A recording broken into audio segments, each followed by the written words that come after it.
I'm the Shark. I've been playing Marvel Rivals since its release, since they wouldn't have let me in the beta, and generally playing Venom, mostly Venom. I think it's pretty reasonable to say I have way too much time spent on this character. In this video, I'm going to try and cover most of his abilities and techniques down to a technical level. At the very least, I hope to help anyone new or experienced with the character learn something new. If I don't, I am sorry, but if I do, you can probably click a like or leave a comment down below. I'll be referring to his abilities at different names throughout the video, so be prepared, as the community and myself will usually refer to both names when discussing them. Let's start with his passive, Alien Biology, informally known as Wall Crawl, or Wall Run. This is simply done by pressing the jump input while colliding with the wall you are looking at. Once that is done, move around the wall using your normal inputs, and use your primary fire button to begin running for an increase in speed. Venom usually walks at the usual 6 meters per second, which is pretty average among most characters. Wall crawling is at 3 meters a second, and running 9 meters a second. As you can guess, this usually means sprinting on the wall is much faster for moving around in some spaces. Or alternatively, it is extremely great for setting up other abilities and combos. By default, the ability is configured to treat your movements as if you are always looking upwards. If you are instead on a ceiling, the movement will always treat your movement as if your camera is always looking where the Venom model is pointing. It can be configured to instead always advance towards your crosshair. This can make situations like crawling on the ceilings more consistent, but usually forces you to look where you are going when wall crawling instead of watching your surroundings, which can lead to some situations where you're running away, you're getting shot, but you don't know by who or if someone's chasing you. It can also be configured for holding the jump input for remaining on the wall, which is great for quickly detaching during escapes or ambushing. It can also be configured to hold primary fire for running on the walls. I would advise against that one particularly, as it can lead to you incidentally destroying too much of the wall you are attempting to wall crawl upon. Of course, that can be considered a skill issue, but that's just personal preference. Next up, Dark Predation, better referred to as his primary, tentacles, or even tendrils, though tendrils can sometimes also be referred to as secondary, so keep that in mind. It's a weird ability, so stick with me. It is a hit-scan attack that then draws 4 spell fields, or extremely small area of effects, that each spawn at 4 corners of Venom and then fire towards the hit-scan location. Each of those tendrils do 20 damage and can perform crits, while only going up to 15 meters, so it's a little bit of a short range. They also each spawn 0.1 seconds after each other, and then it enters a 0.9 second cooldown before firing again, so roughly 1 second in total between shots. This 0.9 second cooldown can be taken advantage of by performing quick melees in between for an additional 30 damage. However, doing the third quick melee will result in a recovery animation, so you should usually stick to primaries after the first 2 for a few melees, unless you're finishing off someone. Credit to Snake Case for actually revealing that, because that was actually pretty helpful. Melee weaving too early, however, can result in canceling your primary fire, so it must be used cautiously or timed very cautiously and effectively through practice. Since the tentacles each spawn around Venom, he must fully expose himself to consistently fire all 4 shots effectively as well. So he always is, combined with his low range, this usually results in him taking aggressive angles or in-your-face dives, which is where the melee weaving definitely comes in handy. Next up, the ability Cellular Corrosion, informally known as Grasp, or, as I said before, sometimes this can also be referred to as tendrils as well. Venom casts an AoE around him up to 8 meters that does 5 damage. Doesn't seem like a lot, but we'll get to that. Any enemy hit will have a grasp latched onto them, which is why it's usually called the grasp. While they are grasped, they will have their movement speed slowed by 25%, making it a little difficult to get away from Venom in an open area. Abilities that would usually make you intangible or invisible do not remove this ability, making it a very good way of tracking Invisible Woman, Cloak and Dagger, or even Loki when they go invisible. The only way to remove this ability is to leave line of sight from Venom, not the camera, which is an important distinction, or exceed the distance of 11 meters. If a grasped enemy teleports within 11 meters and still retains line of sight, the grasp will remain on them, such as Loki, for example, when he goes to switch with his clones. If the ability is not removed after 3 seconds, the grasp targets will take 80 damage. Regardless of the way the grasp ends, it will enter an 8-second cooldown. If you miss, 8-second cooldown. If it lands, 8-second cooldown. If it gets broken off, still the 8-second cooldown. But only after the animation ends in some way. On to Venom Swing. Or rather just called Swing, because they can be referred to similarly across Spider-Man and Venom. The swing has a lot of mechanics built into it. They're not always fully understood. As such, there will be some gaps in my information here. By default, simple swing is the default setting for Venom Swing. So we're going to cover some of the basics with Venom Swing here, and then we'll move on to the normal swing that people usually use. Venom casts a ray outward and forward, usually upward and forward, towards an anchor point, and begins to swing from said anchor point. The anchor point must be roughly 5 meters above Venom in height, otherwise Easy Swing will not activate. This is easily demonstrated at the edges of the practice range. If there is nowhere to anchor in front of Venom, then that is not 5 meters above him, Easy Swing simply just will not activate, and you will just be spamming your inputs with nothing happening. This can limit his mobility greatly in open maps, such as Bifrost's Garden, once the middle structure is destroyed. So if the middle structure is destroyed in Bifrost's Garden, Easy Swing might not be the way to go. The swing can be manipulated mid-usage via camera movements, not WASD. So wider swings can be done by looking outwards from your anchor point, while more direct swings with a more traditional arc can be done by looking inwards towards the anchor point. However, this can also influence the speed of the swing. If the swing loses too much of its speed, this can result in the swing being cancelled halfway through. This might be why some boop CCs, so to speak, usually result in Venom's swing being cancelled. Or it may just be any CC causes the swing to be cancelled. But either way, swing always gets cancelled by a CC, usually. Once a swing has reached its apex, or the duration has ended, or has reached a maximum speed, a kickflip into the air will be done. This kickflip cancels all previous momentum. So people usually wish to avoid this when they're trying to roll out of spawns or go really large distances. To avoid this, make sure hold to swing is enabled. Now when the swing input is let go, it will release Venom without doing the kickflip.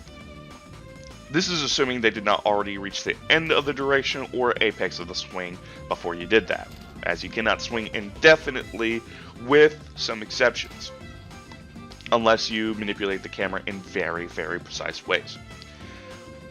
Once that is done, a bunny hop can perform to preserve momentum as much as possible. If simple swing is disabled or simply bound to a different key, instead the anchor point can be manually chosen, allowing for more finely tuned swings. However, the anchor point must be within 30 meters, otherwise the ability will miss, but will remain off cooldown. If the anchor point is below Venom's head, he will do a grapple pull to the anchor point. If done at an angle, you can use the momentum to begin a bunny hop that will carry you much further. If the anchor point is above Venom's head but too close, the apex of the swing will be immediately reached, resulting in a very large boost in height. If you spawn the anchor inside a wall by facing a certain angle and also be touching it, which is a really weird use case, this is also a thing on Spider-Man as well, the swing will be cancelled almost entirely and simply have Venom jump into the air, which can be useful for setting up his dives or for ambushing certain characters that would maybe be flying or are on high ground. Once the swing finishes, whether early or not, it will go under an 8-second cooldown. There is no resource meter. If you get CC'd, if you get interrupted, if you cancel it early, if you lose momentum, either way, it enters the 8-second cooldown. As long as the swing is activated, and an anchor point, and you actually attach to an anchor point, it will go on cooldown. So whenever you're using hold to swing, it's very recommended that you actually keep track of when you actually land the swing. Otherwise, you could just end up going on the 8-second cooldown immediately by just tapping the swing button. So be very careful of that. Symbiotic Resilience, or Armor/Shield, is Venom's primary defensive ability. Despite the ability not giving any animation, it can only be performed if Venom is not hard stunned, in situations such as Mantis Sleep or Emma's Grab. Once activated, it will calculate how much missing HP Venom has and provide 120% of it back as bonus health, plus an additional 100. After 2 seconds, the bonus HP will begin to decay at a rate of 200 HP a second in 40 HP tick intervals. This means the more HP you gain, the longer it will last, but if you were taking a lot of damage, it will also shorten its duration. It also means that enemies can simply wait out the duration of the ability if you timed it at the last possible moment. A Venom with 1 HP in his armor after several seconds will still be a Venom at 1 HP if he does not receive any healing. So be very situationally aware of your healers or med packs if you were diving and you had to use your armor. The bonus HP generation also increases his maximum HP value temporarily, making characters like Wolverine or Iron Fist do significantly more damage for its duration. This also can apply to Elsa's Elephant Shotgun. As you take damage from any source, the maximum HP bar will also go down proportionally with the temp HP you gain. So it's in a weird situation where they'll do more damage, and then they'll start doing less damage the more they continue to hit you. Since this ability is tied to Venom's HP pool, any changes directly affecting his HP pool affect this ability as well, such as the changes in Season 6.5 on February 13th, where they increase its HP pool by 25 HP. It's not a lot, but that indirectly does benefit this ability as well. Immediately after casting the ability, it will enter its 15-second cooldown, resulting in large durations with no armor, but equally large bursts of having it. Now we're going to go on to Frenzied Arrival, one of my more favorite abilities, also known as Dive or Slam. Venom checks if there is a 3-meter distance between him and the ground. If he is looking at terrain below eye level, up to 40 meters away as well, that is also a check that's being done. Otherwise, it won't be enabled. It'll just have a cross through or red out. If these conditions are met, though, the ability is enabled and usable. Venom dashes to the target location and slams into the ground. Upon landing, a 6-meter spherical hitbox is made that does 65 damage with fall-off beginning at 2 meters, then increasing to 40% at 6 meters. This aggressive fall-off makes it so it does 26 damage at max range from the point of impact. So it's not really going to do a lot of damage unless you directly hit people. All enemies hit by the ability are knocked inward at an angle of 75 degrees. Once the Frenzied Arrival begins, Venom becomes unstoppable and retains unstoppable status 1 second after landing. This means it can be used to avoid crowd control elements and even some ultimates, such as Jess. However, performing a wall crawl or ultimate briefly erases Venom's unstoppable status. I am unsure of if this is a bug or not. Certainly, it has bugged me since its release because it has been inconsistent in that regard. I don't think those should be interrupting the unstoppable status. If anything, it would prove a lot of synergy for having that. Now we're going to cover Feast of the Abyss, or Venom's ultimate. Venom does a small jump into the air before diving underground. During this small window, he can be hard stunned, resulting in canceling the ultimate, but you will get refunded 50% of your ultimate charge if you are done. If you are not interrupted, you will transform into a large symbiote creature swimming through the ground at an 80% increased speed for 4 seconds with unstoppable status, or CC immunity. This makes it a pseudo movement ability, but I would advise against that as you have a swing and a dive already, so if you're using this as a movement ability, you'd have to be pretty desperate. After the 4 seconds are up, you choose to devour. Venom will bite, inflicting 50% of the target's current HP plus an additional 50 as damage to anyone within its radius. The bite animation itself does have iframes, so in a roundabout way it can be used to tank certain attacks that you otherwise shouldn't or wouldn't, such as Wanda's Reality Erasure ultimate or Iron Man's ultimate as well. Those single hit attacks that would usually result in a one-shot or near one-shot can be tanked using the brief moment of iframes when you go to Devour. The radius of the attack originally starts at 5 meters, but begins to expand to 7 meters after 1 second. So you will not always have the full radius whenever you start the ultimate. You do have to wait a second before you actually get the full 7-meter radius. However, once you begin that ultimate, everyone's going to move away from you, so that 7 meters is only compensated by the fact that everyone's just going to leave you the moment you start the ult. So 130% of the damage dealt is converted into bonus health for Venom, and all targets hit are granted 30% reduced healing for 4 seconds. The bonus health in question has a different decay rate than Symbiotic Resilience, so this is also a great way of helping you tank. The bonus health would decay after 5 seconds at a rate of 50 HP per second in ticks of 10. If you want to stall or have significantly more survivability, using this ability in between Symbiotic Resilience turns Venom into a walking brick. This is why you'll see Venoms usually have a lot of blocked damage. It's because combining Symbiotic Resilience with this will just massively boost their damage block numbers, and unfortunately there's no way to view on the scoreboard how much damage this ability is blocking, which is unfortunate because I feel like this would probably be kind of important. If you want to make a coordinated dive more effective, the reduced healing will make it significantly harder for healers to heal each other. Lastly, since it is a single instance of high damage, it can be combined with sources of damage boosting to wipe entire teams or even healers mid-ult. There are a number of combinations that Venom can do on his own to try and get kills on 275 HP characters or 250 HP characters that are not ulting them. And these will also work if you are damage boosted while they are ulting, but they are a little bit harder to time. So the first combo is Grasp Primary Ult. This was one of his oldest combos and has generally existed since its release. However, since you do have a hitbox going into the ground, sometimes terrain or enemies grouped up too heavily can prevent you from actually entering the ult quickly enough and can result in mistimings of this. So bear that in mind.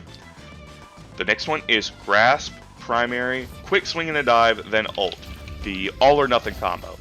We've seen YN actually use this effectively a couple of times, though it is a very risky combo that either results in them dying or you dying or both. Next up is Grasp, Primary, Ult, wait 1 second, and then Devour.